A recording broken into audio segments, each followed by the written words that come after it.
So do you need to be using a green screen for your Zoom calls? Now we're really talking about if you're looking at those virtual backgrounds and things that you can put in here. Zoom gives you an option or a little tick box that says, do you have a green screen? So does it make a lot of difference? We're going to have a look today. Now to get into that page, first of all, we're just going to open up Zoom here.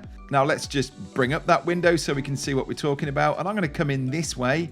So we've actually got this Zoom window open in front of us. And when I click down here with the camera effects, I can say, choose a virtual background, and up comes our settings pop up over the front. And so the bit I'm talking about is I have a green screen. Now, does this apply to just the blurring? No. When we put these backgrounds in behind us, and we just made one with this nice office going on behind us here, do we need to be having a green screen to improve this? Now, I've got to say, we've got a very clean backdrop here. And so for the sake of this, I'm actually going to change the camera over.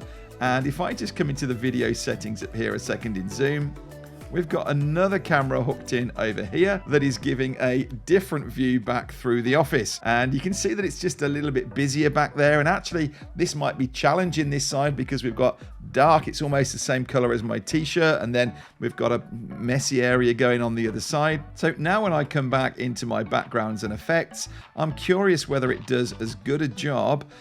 It's actually really good cutting out that background. The area really that concerns me is the bit around me. And maybe that one will be a little bit more challenging, where it's just showing little bits around the edge of me. I have to say, this isn't doing a bad job. If I pull that to the side so that we can see this bigger side over here, we'll record this desktop.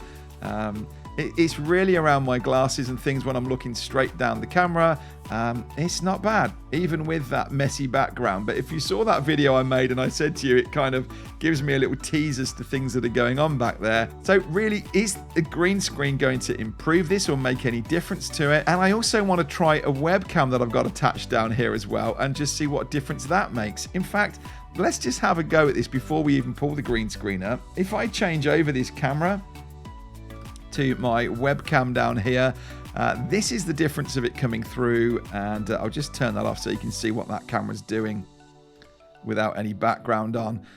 So you can see straight away the difference that we have between using a camera like this and a webcam like this. Massive, isn't it? Don't get me started. Let's just have a look at what difference this green screen makes then. So I've got a green screen behind me. We're going to pull this up, and what I'm going to do actually is just take a couple of screenshots of this. So let's go with this background here. Let's have a look and see how good a job this does without a green screen. In fact, I might just move around a little bit and see if that makes much difference to it as well. Now we're on this camera that is a much cleaner, sharper edge to it. Does it make much difference to what we're seeing come through? And then I'm going to pull up that green screen. Let me just turn this background off. A nice, bold green screen. I'll talk to you in a minute about the options with a green screen. Slightly off camera with this one because it's the angle of this camera isn't working as well. Well, we'll come back to this one first of all, and let's pull that same background image up behind, and I'm going to tick down here. I have a green screen. And what do we think? Through my glasses, for instance. Wow, that's tons different. If I turn off I have a background, you can see that, it is picking up the background through there, and obviously it is green. Having a green screen is the first part of it, but then that big tick down here makes all the difference. Look here in my glasses and around my hand, when I click this button to say that I have a green screen, wow. I'm blown away by that, to be honest, at how good a job that is doing. I am genuinely. I'm gobsmacked. I hadn't realised. That's to me been a test that I've been wanting to do to see how different a job this green screen makes. If you're doing this and you are making videos and you want to show up with a background behind you, let's just change our background to this one. Notice what it is doing in here is that it is only going to the edge of where my green screen is, and so because I've got a wider area there than what the green screen is covering, like that, see what I'm saying?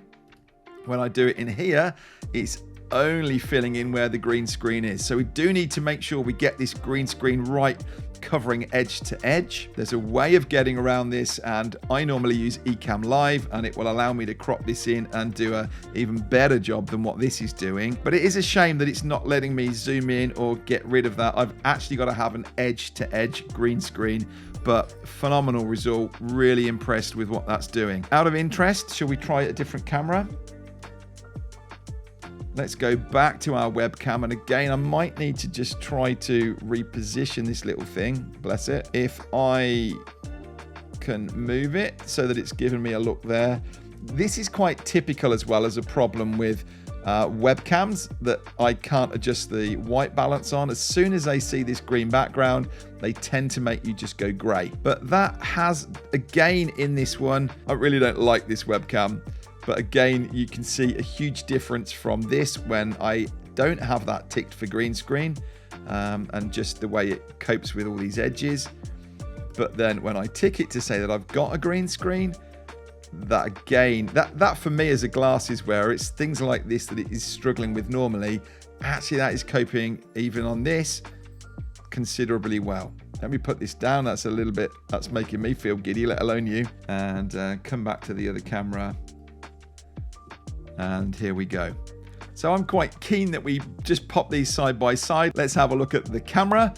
Then we'll put the webcam version alongside it without using a green screen, and turning on that box. And then let's have a look below it and show the camera with the green screen and with it ticked, and then the webcam with it there as well. So we've got this grid of 4, you can see the difference. So I think definitely if you plan to use a virtual background and have an image that's there, it might be that you've got branding and a logo even sitting behind you. It is definitely worth getting a green screen, making sure you tick that little box down there. But you do need to have, not like this one, you do need to have a green screen that is completely going to fill the background view. And you can just grab a cloth one. If you went to Amazon or somewhere, you'll see that you can just get these little frames that could sit behind you. You could even pin it up to the wall behind you, little tacks. I've done that in the past. But I think if this is important to you, then you are going to need to make sure to get a pretty wide one. What I'm using here, this pull-up one, you can either get from Elgato, Neewer, a few other brands make them similar, but this is 1.5 wide, I believe, and that isn't enough for what we're doing here. So I'm going to put this down,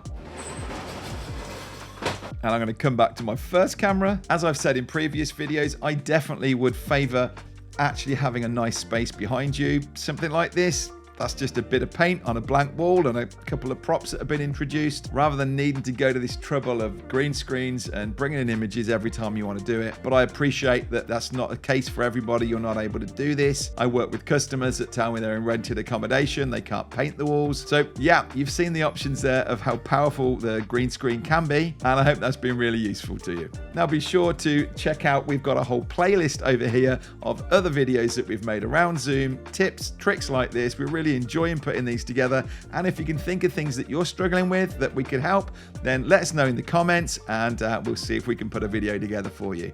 Thanks so much. See you soon.